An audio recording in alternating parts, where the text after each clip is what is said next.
Amém, amada igreja.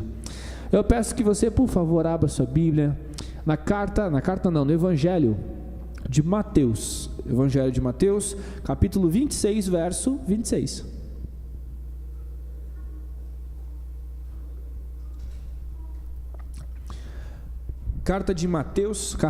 Evangelho de Mateus. Estou com a carta na cabeça, porque depois nós vamos falar sobre a carta de Coríntios. Evangelho de Mateus, capítulo 26, verso 26. Do 26 em diante. Nós vamos ler do verso 26 até o verso 30. Todos acharam? Amém? Vamos ler. A palavra de Deus diz assim: Enquanto comiam, Jesus pegou um pão e, abençoando, o partiu e deu aos discípulos, dizendo: Tomem, comam, isto é o meu corpo. A seguir, Jesus pegou um cálice e, tendo dado graças, o deu aos seus discípulos, dizendo: Bebam todos dele, porque isso é o meu sangue, o sangue da aliança, derramado em favor de muitos, para a remissão de pecados. E digo a vocês que desta hora em diante nunca mais beberei deste fruto da videira, até aquele dia em que beberei com vocês o vinho novo no reino de meu Pai. E tendo cantado um hino, saíram para o Monte das Oliveiras. Amém. Amados, esse aqui é o texto, um dos textos dos evangelhos que nos fala acerca da Santa Ceia do Senhor. Nós estamos no domingo de ceia, e aqui nós temos representado, o cálice, que é o cálice da nova aliança, e também os pães, que nós vamos comer depois. Os pães que representam o corpo de Cristo. Primeira coisa, nós vamos separar a pregação de hoje na nossa cabeça em 3 caixinhas, em 3 pontos. Primeiro ponto, o que foi a Santa Ceia? O segundo ponto, o que é beber e comer do cálice e do pão de maneira indigna, porque a palavra de Deus nos fala em 1 Coríntios que nós não devemos comer e beber do sangue, nem do pão, do vinho, nem do pão de maneira indigna. Como é isso? Como eu sei se eu vou comer ou beber de maneira indigna? E o terceiro ponto é o que é discernir o corpo. Essas 3 coisas: o que foi a Santa Ceia, o que é comer e beber de maneira indigna, evitar isso, e o que é discernir o corpo, que também está escrito lá em 1 Coríntios, que nós vamos ler depois. Então, primeiro, o que foi a Santa Ceia? Preste atenção num detalhe importante. Diz assim, no verso 26, enquanto eles comiam, Jesus pegou um pão. Então a Santa Ceia é uma janta, mas essa janta, que é uma coisa comum, a janta é uma coisa comum, nós todos jantamos, amém? E eu gosto de jantar, e janto bastante. O pessoal fala que não é bom jantar muito antes de dormir, mas eu como bastante e vou dormir. Não pode, né? Olha lá, nós temos uma profissional da medicina falando que não pode, né? Encher a barriga e dormir. Eles estavam jantando. Nesse momento de janta, de ceia, Jesus se separa um momento específico. Isso é muito importante, porque a Santa Ceia não pode ser uma coisa comum. A ceia é uma coisa comum, mas a Santa Ceia é uma coisa específica, uma coisa especial. Então, enquanto eles comiam, eles estavam todos jantando, Jesus e os discípulos. Aí Jesus para, enquanto eles estão comendo, ele pega um pão, parte o pão e começa: esse aqui é o meu corpo, presta atenção aqui, tomem o pão aqui e comam. Esse aqui é o meu corpo, que é repartido por vocês. Depois ele pega o cálice e diz: esse aqui é a nova aliança no meu sangue. Bebam, esse é o meu sangue que é derramado por vocês na cruz, o cálice da nova aliança. Percebe que eles estão numa janta e agora ele está pregando? Ele está num momento comum e agora do nada Jesus começa a falar as coisas espirituais. Então a Santa Ceia, ela é um momento especial, espiritual, um momento importante, dentro de uma coisa comum, dentro de um momento comum. Por isso a Santa Ceia, o que foi a Santa Ceia? A Santa Ceia foi uma janta, foi um período onde eles estavam conversando juntos e andando juntos ali, estavam jantando juntos, e nesse momento Jesus separa um momento especial para falar ali, através desses símbolos, verdades eternas que nós não podemos esquecer, tá bom? Então qual que é a primeira coisa que nós já aprendemos aqui? Nas nossas jantas, nos nossos passeios, nas coisas comuns que nós vivemos, Deus pode usar dessas coisas, nesses meios, e separar dali momentos especiais, momentos importantes.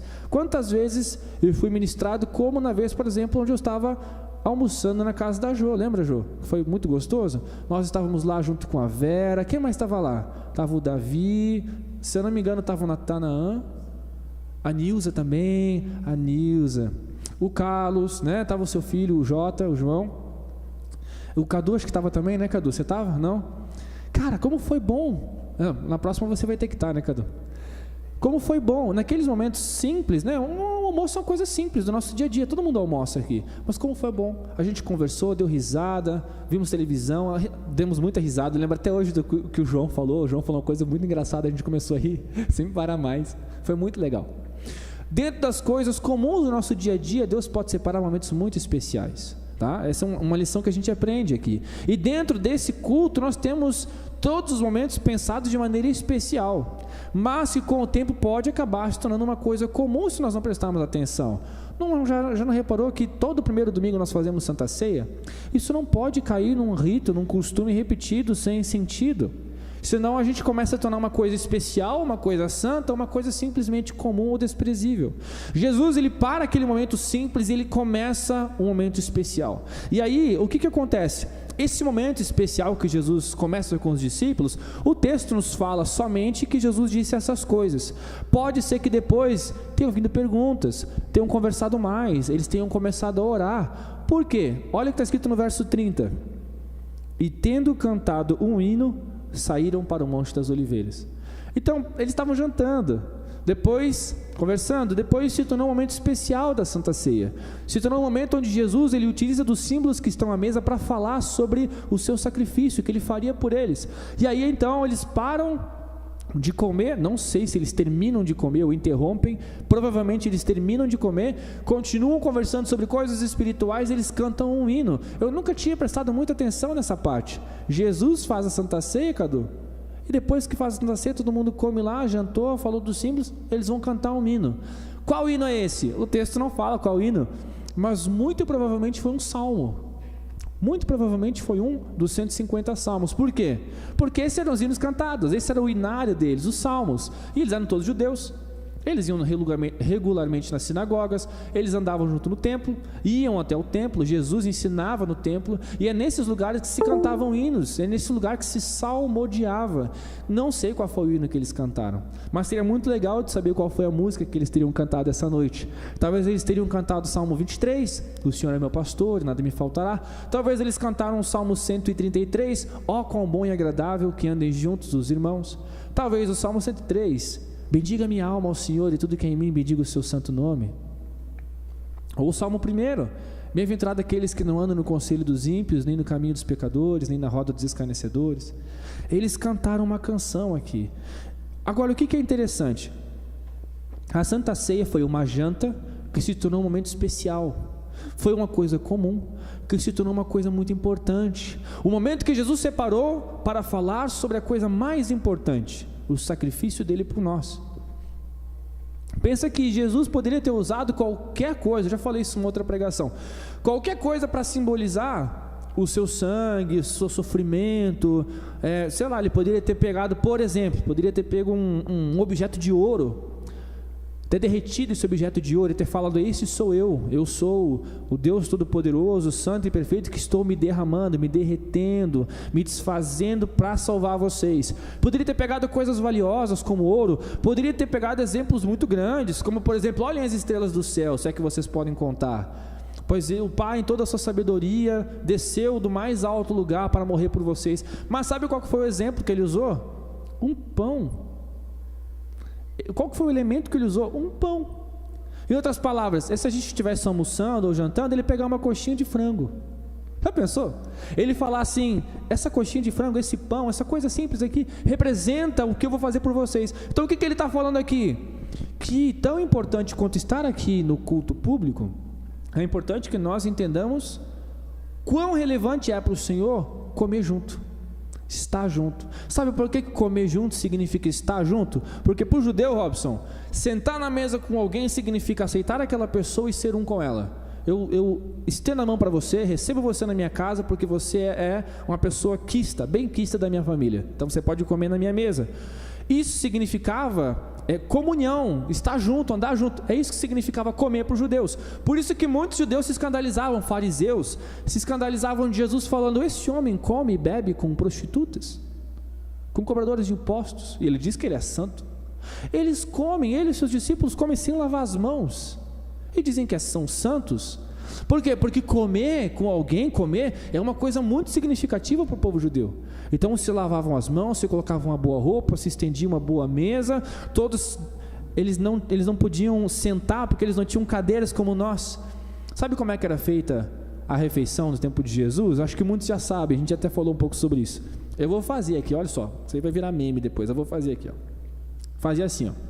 Eles reclinavam desse jeito, eles sentavam assim, aí a mesa era no chão, eles escoravam com a mão esquerda e comiam com a mão direita. Por isso que quando Jesus, ele cura um homem que tem a sua mão direita deformada, ele está devolvendo a dignidade, porque se come com a mão direita.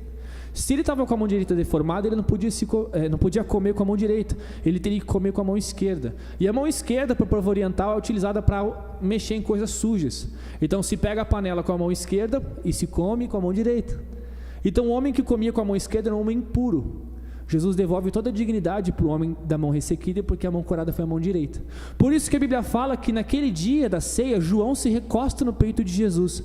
É muito difícil pensar alguém encostando no peito de alguém sentado na mesa como a gente senta, mas assim não, porque as pessoas todas estão assim. Então é muito fácil você reclinar no peito de alguém.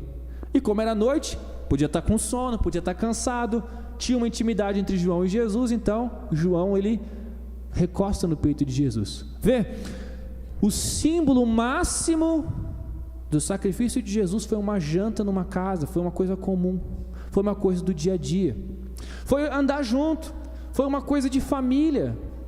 Por isso a igreja precisa ser uma família, por isso que nós precisamos ser uma família, e por isso que nós precisamos comer junto, por isso que nós precisamos sair para comer junto.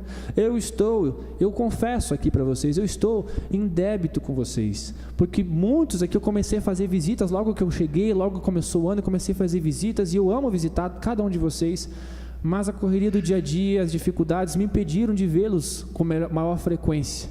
A boa notícia é que, se Deus quiser, nós estamos saindo de um momento bem difícil de finanças, e aí eu vou poder trabalhar um pouquinho menos, eu vou conseguir organizar mais meu tempo e voltar a comer com os irmãos e levá-los à minha casa. Seria muito bom que vocês fossem lá na faculdade. Amém? Agora abra a Bíblia de vocês na carta de Paulo aos Coríntios, capítulo 11, 1 Coríntios, primeira carta de Paulo aos Coríntios, capítulo 11. Nós vamos ver o que acontece depois que Jesus faz um momento de ceia naquela noite. 1 Coríntios capítulo 11, verso 23.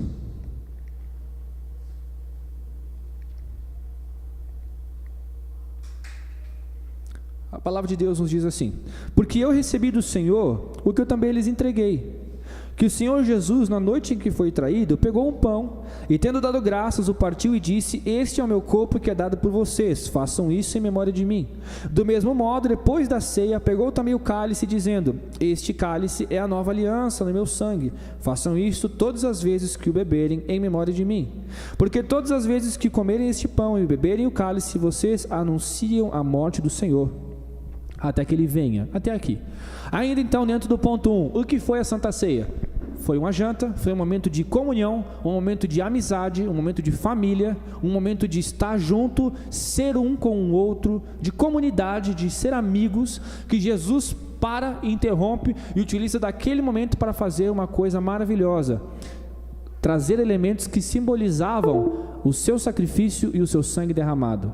Quando ele fala: esse é o pão que é partido por vós, ele é partido por vós. Jesus não foi desmembrado na cruz, mas ele foi dilacerado. Jesus foi moído, Jesus foi separado de Deus Pai. Então Jesus, ele é totalmente ali alvo de extrema violência, como partir um pão por nós. A Santa Ceia, o pão representa o corpo de Jesus dividido para que nós pudéssemos ser unidos. Representa um Deus que nos sustenta. Jesus fala no Evangelho de João várias vezes, principalmente no capítulo 6, fica evidente: eu sou o pão vivo que desceu do céu. Em João capítulo 6, Jesus fala assim: os antepassados de vocês, os pais de vocês, estavam no deserto. E no deserto, enquanto eles caminhavam no deserto, tiveram fome. Então eles clamaram ao Senhor, e do céu veio o maná. era um pão que descia do céu, e eles comiam e eram sustentados. E Jesus fala em João capítulo 6, eu sou esse pão vivo, eu sou os que sustento vocês durante o deserto da vida de vocês. Enquanto vocês nascem até a eternidade, vocês vivem na terra, e isso é um deserto. Vocês estão de passagem nessa terra, e eu sou o que sustenta vocês, eu sou o pão vivo que desceu do céu. Quando ele pega o cálice, e o legal do cálice, eu achei muito didático da parte de Jesus, é que a cor, ela lembra realmente um pouco do sangue, né? Você vê a cor do vinho e é vermelho, e esse é o sangue. Isso é bem pesado de pensar que Jesus, ele derramou realmente sangue, né? Sabe quando você faz um corte no supercílio, sangra muito, né? Cortes no supercílio, sangra bastante. O pastor Mateus se machucou esses dias jogando futebol, jogando basquete. Como sangra, né? Então, assim, Jesus ele mostra que seria uma quantidade significativa de sangue derramado, né? Ele fala, esse é o sangue da minha nova aliança, da aliança que eu estou fazendo com vocês, é de um compromisso que eu estou fazendo com vocês, de vocês terem a nova vida em Cristo, a nova vida em mim, vocês vão ter o perdão dos pecados, vocês vão ter graça sobre vocês. Então, o que foi a Santa Ceia? A Santa Ceia foi em Jesus, e depois de Jesus, todas as vezes que eles se reuniam, foi um momento, e ainda é um momento muito especial para a vida da igreja, porque é a visualização da graça de Deus. E a graça de Deus, todas as vezes que nós falamos da graça de Deus, da misericórdia de Deus, nós precisamos ter os nossos corações quebrantados. O que é a graça de Deus? A graça de Deus é que nós não merecíamos. Nós estávamos mortos em nossos delitos e pecados, diz o Novo Testamento, quando Ele veio com o seu amor e nos trouxe, nos tirou das trevas para a sua maravilhosa luz, como diz o apóstolo Pedro. Então o símbolo, a visualização da graça de Deus é a Santa Ceia. Por isso que quando você está num culto de Santa Ceia, nós temos elementos, canções, orações, salmos, palavra, direcionado para como está a sua vida. Arrependa-se dos seus pecados, existe graça para você. Se você tem pecado, se você tem dívida com Deus, se você tem aí um monte de coisa que você está devendo para o Senhor, vive uma vida desregrada, o diabo tem afligido a sua vida, você tem sido perseguido por Satanás e seus demônios, tem sido escravo dos seus próprios pecados, existe graça para você. Existe libertação para você, existe uma boa notícia para você, existe uma bênção maravilhosa de Deus para você, e a visualização dessas coisas são nesses dois elementos: o corpo de Cristo dividido ali, entregue por nós, e o sangue dele derramado, que nos trouxe vida, que nos trouxe paz. Isso é a Santa Ceia.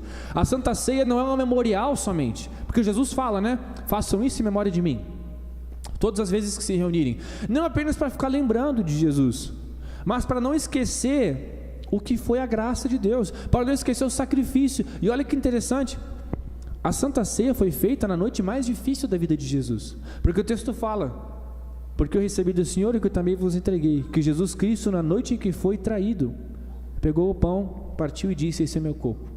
De semelhante modo, depois de haver ceado, pega o cálice e diz, esse é o sangue da nova aliança. No dia que ele foi traído, no dia que ele foi entregue, na noite onde ele seria entregue para ser morto, naquela noite, talvez a última ação de Jesus com seus discípulos, antes de qualquer coisa, o último manifestar, os últimos momentos dele, antes de irem para o Monte das Oliveiras orar, foi jantar junto, foi estar junto.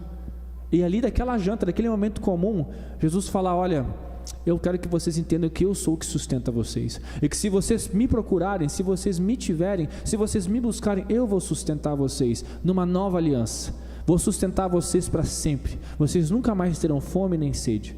Fiquem comigo, esse é meu último momento, é minha última janta com vocês, depois daqui você entregue. Isso é a Santa Ceia. Por isso que quando nós falamos da Santa Ceia, dá uma bad vibes assim, nós ficamos meio em luto, porque foi a última noite de Jesus com seus discípulos, então é uma coisa que já começa a meio que transparecer um pouco de luto para nós, porque ele vai ser entregue, mas ao mesmo tempo, a Santa Ceia também é uma celebração, não pode ser sinônimo de tristeza, tem que ter sinônimo de alegria, porque nós vamos comer e beber de um pão maravilhoso, e de um suco de uva maravilhoso, nós vamos experimentar aqui, parte do que seria uma grande refeição, que eu tenho desejo do fundo do meu coração. Vamos ver se a gente consegue fazer isso até o final do ano, pegar um domingo de Santa Ceia, nós vamos fazer com esses elementos no culto, mas vamos jantar junto. Quem estava aqui no dia que a gente terminou o culto de Santa Ceia, a gente jantou junto lá fora? Quem estava aí? A Verinha estava, o Carlos estava, não foi bom, cara, né? Estava frio aquela noite, nós fizemos a Santa Ceia, o que foi de fato a Santa Ceia daquela noite? Comer junto, conversar, se alegrar. Por que a Santa Ceia é uma celebração? Porque o sangue de Jesus derramado significa a vida que eu não tinha, que Ele me entrega. Significa o perdão que eu não merecia e Ele me deu.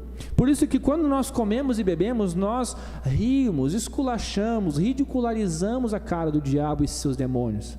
Nós literalmente sambamos em cima da serpente, nós não pisamos, nós ridicularizamos, porque o que Cristo fez por nós é suficiente para nos dar vida e vida em abundância.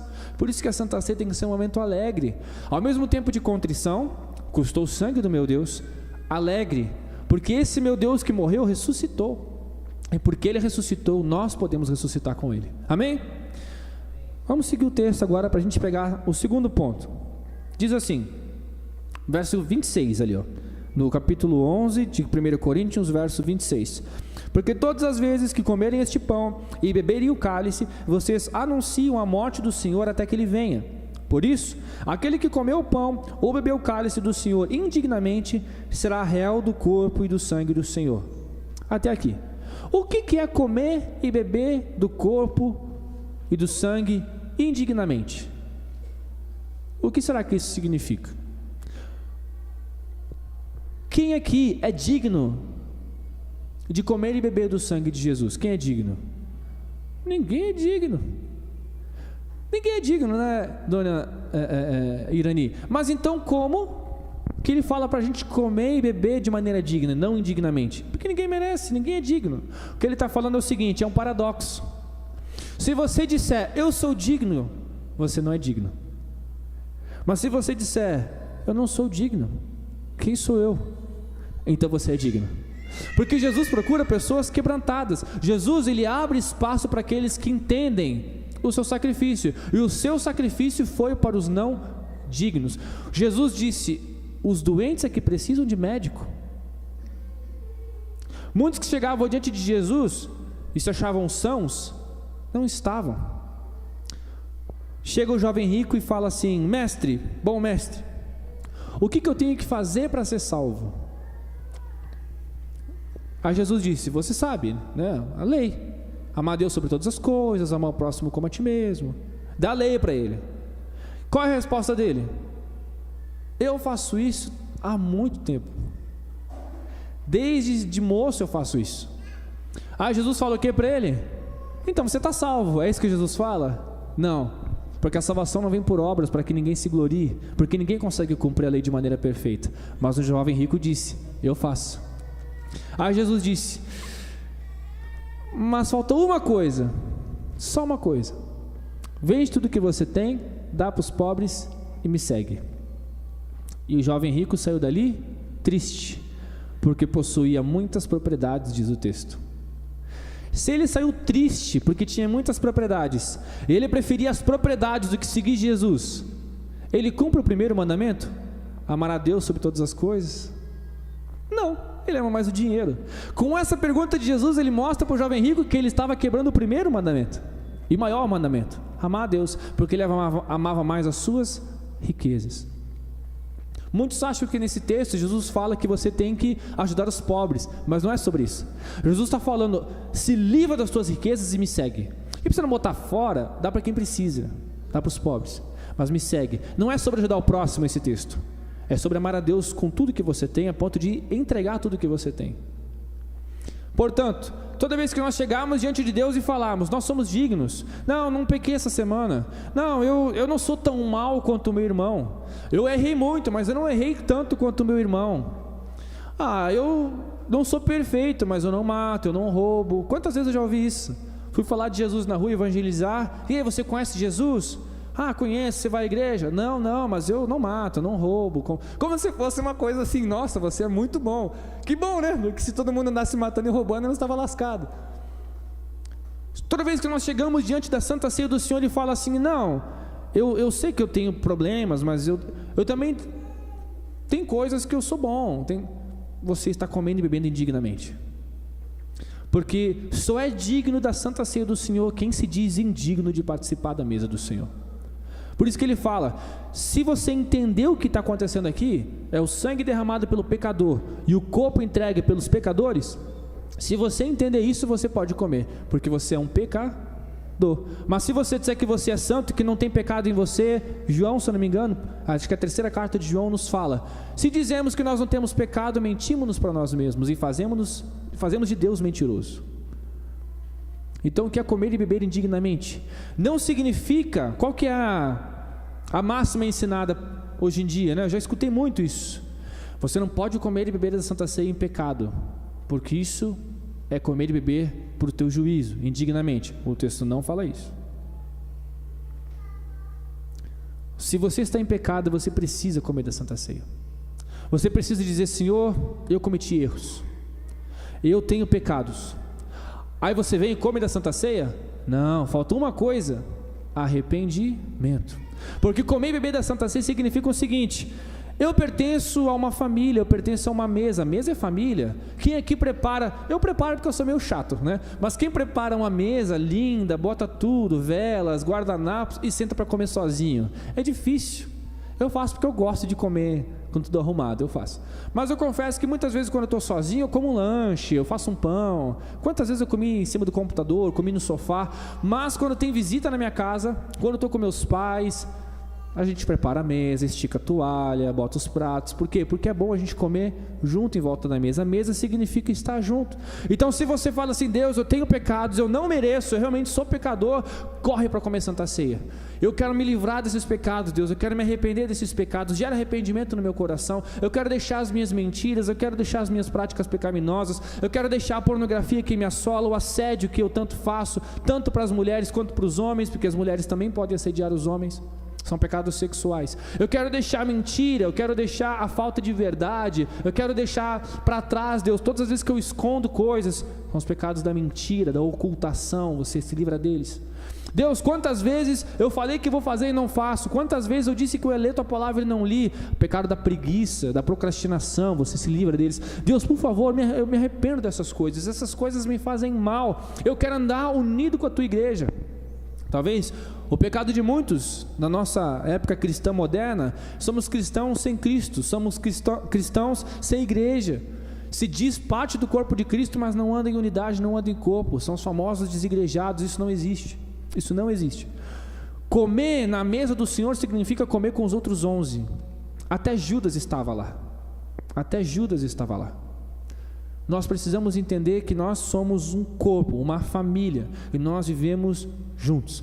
Então, comer e beber indignamente significa: se você participar porque você acha melhor do que o outro, você acha mais importante do que o outro, você se compara com o outro e fala: eu tenho pecado, mas eu não peco tanto assim, você está comendo e bebendo de maneira indigna.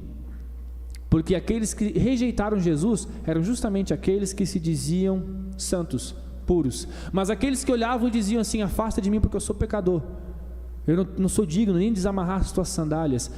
Para esses, Jesus sempre dizia a mesma coisa: grande é a tua fé, vai em paz, a tua fé te salvou. Por quê? Porque reconheceram sua dependência.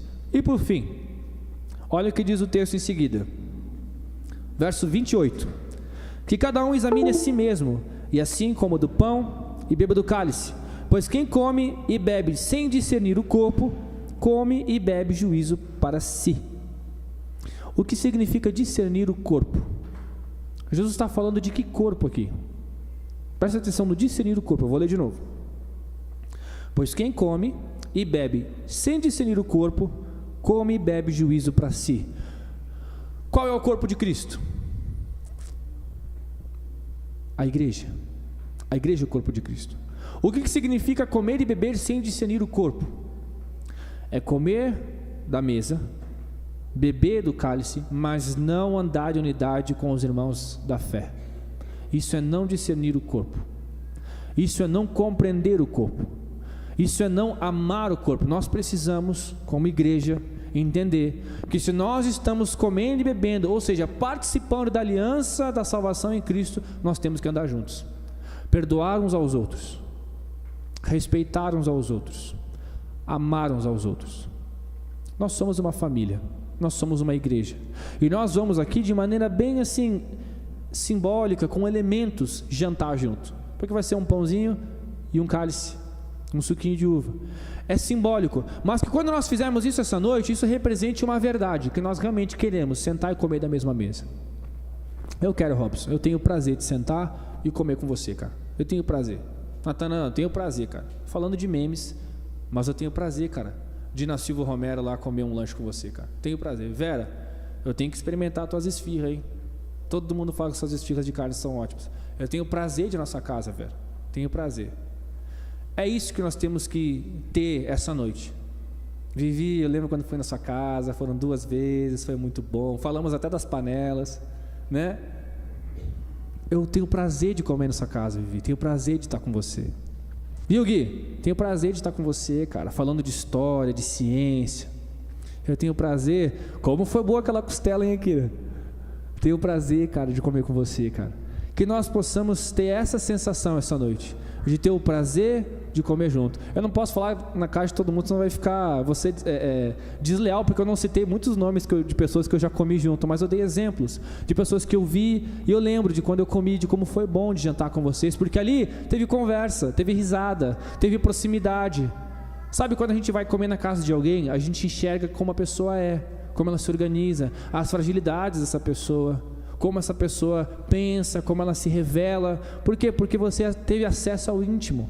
Que nós possamos ter acesso ao íntimo dos corações uns dos outros aqui e nos respeitarmos, nos amarmos, discernindo o corpo de Cristo, entendendo o corpo de Cristo. Nós somos corpo de Cristo. Por isso, eu acho sensacional o que Jesus fez. Jesus pega 2 elementos que eram muito comuns naquela época. Pobre sempre teve pão e rico sempre teve pão. O que mudava era a qualidade. Pobre é o pão de ontem, até hoje é assim. Eu comi tanto pão de ontem que eu gosto do pão de ontem. Eu gosto de comprar o pão hoje para comer amanhã, porque ele fica murchinho. Eu adoro o pão murchinho. Sempre teve pão. Rico teve pão e pobre teve pão. Todo mundo tinha acesso a pão.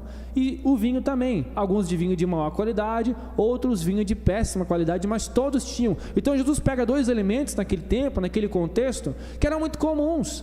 Ou seja, todo mundo pode participar, todo mundo tem algo a oferecer. E olha como que era a Santa Ceia da igreja de Corinto.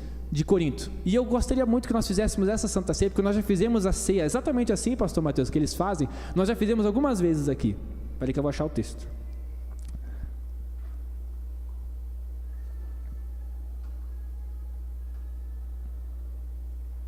Do verso 17 em diante. Tem uma crítica do apóstolo Paulo aqui, tá? A gente vai ler a crítica, mas na crítica tem como que eles faziam a Santa Ceia. Olha que interessante, verso 17. Mas nisto que agora prescrevo, não posso elogiá-los, porque vocês se reúnem não para melhor, e sim para pior. Porque antes de tudo, eu estou informado de que, quando se reúnem na igreja, existem divisões entre vocês, e eu, em parte, acredito que isso é verdade. É até necessário que hajam partidos entre vocês, para que também os aprovados se tornem conhecidos entre vocês.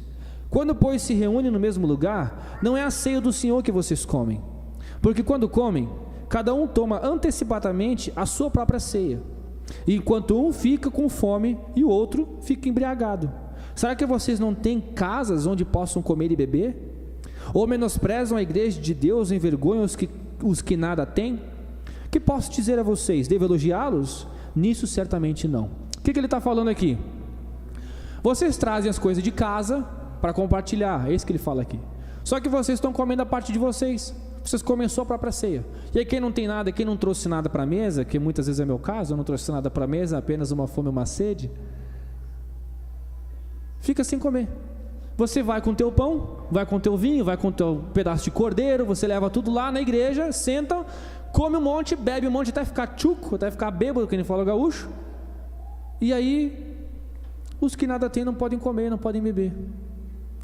Vocês acham que isso é justo? Vocês não têm casa para comer em casa, não? Aqui é igreja, pô. Aqui não é para encher a barriga, aqui não é para ficar falando abobrinha depois que enche a cara, não é para isso não.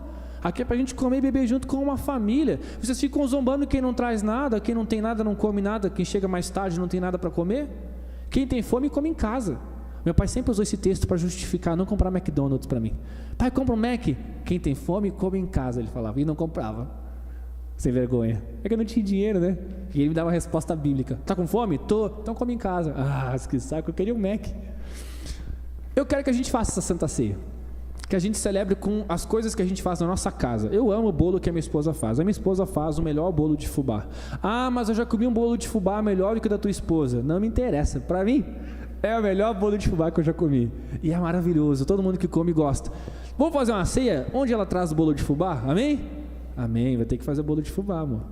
Onde cada um traz um prato, cada um traz alguma coisa. Como é bom isso, cara. Como é bom cada um trazer. E quem não puder trazer nada, não tem problema. Vem com fome e com sede, que você vai comer também. Porque nós não vamos encher a cara aqui, comer tudo e não deixar nada para ninguém. Amém? Aí Paulo dá uma crítica neles. Vocês estão vindo aqui para fazer algazarra. Vocês têm usado a igreja não para fazer a Santa Ceia, não para um momento especial. Vocês estão fazendo isso. Por isso que ele fala: examinem-se a si mesmo e depois comam. Veja se vocês estão bem com Deus. Pede perdão pelos seus pecados, então comam da ceia. E outra, vamos discernir o corpo, né? O que ele está falando? Vamos ter um pouco de noção.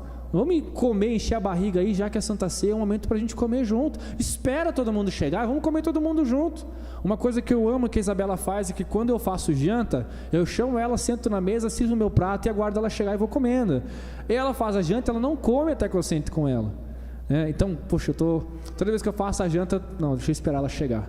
Às vezes está cuidando do Miguel, às vezes está estendendo roupa, a comida está esfriando, a massa vai grudar, porque massa quando esfria gruda. Eu fico ansioso, eu estou morrendo de fome, mas ela me espera toda vez que ela faz janta, né? Como é bom você ser esperado para comer, né? É ótimo. Amém? O que foi a Santa Ceia? Uma janta comum, que Jesus faz um momento especial. E eu amo, porque o símbolo dos cristãos é comida e bebida. Maravilhoso, não nada melhor do que isso. A Santa Ceia foi um momento comum que se tornou um grande momento especial para a vida da igreja. Representa a graça de Deus viva. Nós podemos comer e beber, nós podemos sentir a graça de Deus até no nosso paladar. E é bom, e é doce. E que bom que é isso. O que significa comer e beber indignamente? Achar que você merece, achar que você é melhor que os outros. A comunidade de Corinto tinha um problema. Quem levava o pão da melhor qualidade e comparava com o pão do outro. E quem não tinha nada não podia comer. E aí eles falavam mal de quem não tinha. Isso é se achar melhor do que o outro. Quando nós viemos comer da mesa do Senhor, ninguém fica apontando o dedo para ninguém aqui. Nós somos todos iguais. Todos pecadores e carentes da graça de Deus. É claro que alguns erram mais em uma área do que em outra, mas você não pode julgar o seu irmão porque ele não comete o mesmo pecado que você, sendo que você comete outros pecados que ele não comete. Todos nós somos alvos da graça, da misericórdia de Deus, amém? E por fim, o que significa discernir o corpo? É ter noção de que eu estou participando de um momento público. A Santa Ceia não é individual, a Santa Ceia é pública, é comunitária. Isso é discernir o corpo, compreender que eu faço parte da igreja. E eu quero encerrar com uma dica para vocês. O capítulo 12, o apóstolo Paulo vai falar sobre os dons e ministérios, é o capítulo 12. O capítulo 13, ele vai falar que o amor é um dom supremo. O capítulo 14, ele fala sobre os dons de profecias e de falar em línguas. Até o capítulo 15, onde ele fala da ressurreição de Jesus. Ele fala sobre os dons, logo depois que ele fala da Santa Ceia. Sabe por quê? Como que os dons são manifestados? Individual ou coletivamente? Coletivamente. Então ele fala sobre os dons e ministérios depois da ceia, para ensinar o povo de que o que se faz aqui não é só um memorial, não é só um símbolo, mas é um momento junto, de família, onde nós comemos e bebemos do mesmo pão, do mesmo cálice, porque servimos ao mesmo Deus e vamos ministrar os nossos dons, a nossa paciência, o nosso amor, a nossa misericórdia, abrir as portas da nossa casa, entregar o nosso carro para quem está precisando, ajudar a pagar a conta de irmão que está precisando, tudo uns dos outros. Por quê? Porque nós somos uma família. Isso é discernir o corpo, amém? Nós andamos juntos porque nós fomos salvos e remidos por um Deus que nos manterá juntos até o fim. E eu quero encerrar com o verso 30 em diante do capítulo 11. Olha o que diz: é por isso que há entre vocês muitos fracos e doentes e não poucos que dormem, porque se julgássemos a nós mesmos, não seríamos julgados, mas quando julgados, somos disciplinados pelo Senhor, para não sermos condenados com o mundo. Assim, meus irmãos, quando vocês se reúnem para comer, esperem uns pelos outros. Se alguém tem fome, come em casa, a fim de que vocês não se reúnam para juízo. Quantos demais coisas eu as ordenarei quando for aí. Eu encerro com isso dizendo o seguinte: Paulo aqui está dando uma instrução para eles sobre a Santa Ceia e diz: tem muito mais coisa, mas quando for ir pessoalmente eu converso com vocês. Mas sobre a Santa Ceia, ele dá essa lição para nós. E eu encerro dizendo, vamos fazer do culto de ceia hoje, do momento de ceia hoje, um momento onde a gente pede perdão em 2 níveis. Perdão a Deus pelos nossos pecados individuais, a procrastinação, a preguiça, falta de compromisso com as coisas de Deus. E vamos pedir perdão pelos nossos pecados coletivos, a mágoa, a falta de perdão, a raiva, a inveja. Amém? Porque pedindo perdão sobre essas coisas, nós vamos comer e beber do corpo de Cristo. E eu tenho uma sensação maravilhosa quando eu participo da ceia, porque eu sei que o sabor que eu estou sentindo, todos estão sentindo do pão. Eu sei que o sabor do suco que eu estou tomando, todos estão sentindo. E no mesmo momento, porque a gente come e bebe junto. E eu me sinto tão parte de um todo quando eu participo da Santa Ceia, eu me sinto tão bem. Quando acontece o momento da Santa Ceia, para mim fica evidente, não tem ninguém aqui melhor do que ninguém, todo mundo igual, vai todo mundo comer do mesmo pão. Ninguém vai estar escolhendo aqui se é Seven Boys, se é tudo o mesmo pão, cara. Ninguém vai estar olhando aqui se é Aurora ou se é suco de uva, cara, tudo igual. Nós somos uma família, amém? E que isso seja uma motivação para que a gente sempre jante junto, amém? Fique em pé, vamos receber a bênção de Deus que tem nessa palavra. Qual que é a bênção de Deus que tem nessa palavra? Você é alvo da graça e da misericórdia de Deus. Se você tem pecados, e eu tenho certeza que você tem, se você tem tido muitas dificuldades, eu sei que você tem suas dificuldades, se você se sente indigno de estar aqui pelos seus pecados, e eu sei que nós somos indignos de estar aqui, a boa notícia que eu tenho para você é que Jesus, Ele preparou uma janta para nós. Isso que é legal. E Ele ainda diz uma coisa: eu não vou beber desse cálice até que eu encontre vocês no céu. Sabe o que Ele está falando? A janta não acabou, nós vamos continuar lá em cima. Então eu não vou mais beber desse cálice até encontrar vocês. E quando encontrar vocês, nós vamos continuar a festa. E Ele vai nos servir, diz a Bíblia. Imagina que bênção, nós estamos todos numa grande mesa. Eu não sei qual é o tamanho dessa mesa, né? Uma mesa aí, tamanho do universo, onde nós vamos estar todos reunidos e comendo, e onde Cristo nos serve a todos nós. A bênção que Deus tem para nós é essa: a graça e a misericórdia de Deus estão disponíveis para nós. Vamos nos arrepender dos nossos pecados. Deus tem uma bênção maravilhosa para nós quando nós nos arrependemos, né? Deus quer renovar nossas forças. Nós podemos sair daqui puros essa noite, como se nós nunca tivéssemos pecados. Podemos sair daqui regenerados pela graça do Senhor. E o perdão de Deus é manifestado a toda a igreja, porque Ele quer que nós andemos juntos. Eu confessei para vocês aí a minha dificuldade de ir até a casa dos irmãos, e anuncio aqui que estou trabalhando para voltar a visitá-los. Estou com muita saudade, mas eu faço aí o desafio para vocês: visitem-se uns aos outros. Eu sei que tem gente aqui que adora visitar uns aos outros, que tem muita história junto. Vamos cultivar mais isso. Eu quero ouvir aquele grupo da igreja bombando. Estamos indo na igreja, quem quer vir? Estamos cada um levando um prato na igreja, vamos fazer um almoço domingo lá. Eu quero ver esse tipo de coisa acontecendo de novo, amém? Passamos por algumas dificuldades nos últimos dias, nos últimos meses. Realmente a igreja foi abalada em muitos sentidos, mas a palavra de Deus diz no começo dessa carta: é necessário que haja algumas complicações dentro da igreja para que os aprovados sejam manifestados, e aí voltemos a comer e beber do corpo de Cristo, porque nós somos um. Amado Senhor, tua palavra foi lida e foi pregada. Eu sei que, apesar de mim, o Senhor falou aos nossos corações.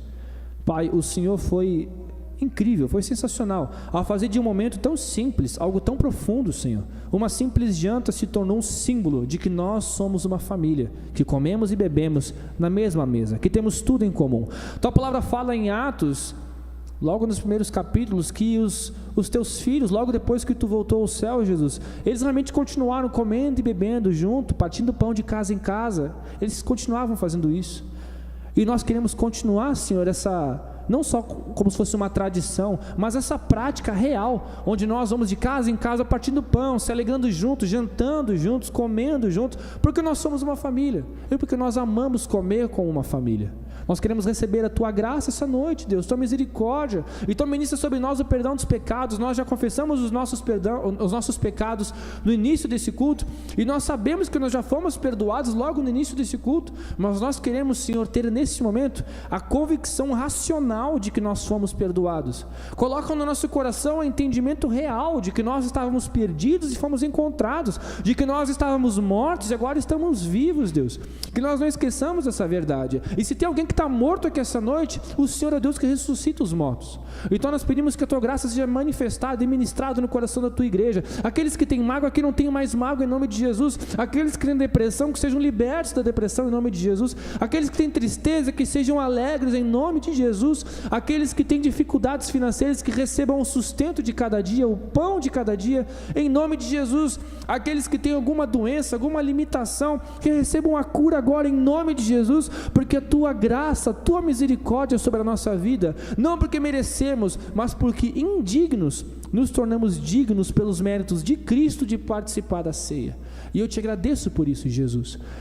Eu te agradeço por isso, Senhor. E eu peço que isso que foi falado aqui, Pai, de que aqueles irmãos daquela igreja, muitos deles eram egoístas, comiam apenas o que eles mesmos traziam de casa e falavam mal uns dos outros, que isso não seja realidade nossa. Que toda vez que nós trouxermos alguma coisa para a tua casa, que seja para todos, que seja para a alegria de todos, e que nós possamos nos alegrar, até mesmo com aquele que não traz nada, até mesmo com aquele onde muitas vezes nós julgamos não ter nada a oferecer, que nós sejamos os primeiros a oferecer algo para aqueles que não têm nada a nos oferecer. Porque nós sabemos que foi assim que o Senhor fez conosco. Quando nós não tínhamos nada a te oferecer, o Senhor nos deu tudo. E eu te agradeço por isso, Senhor. Guarda-nos na tua comunhão, na tua palavra, em nome de Jesus. Amém.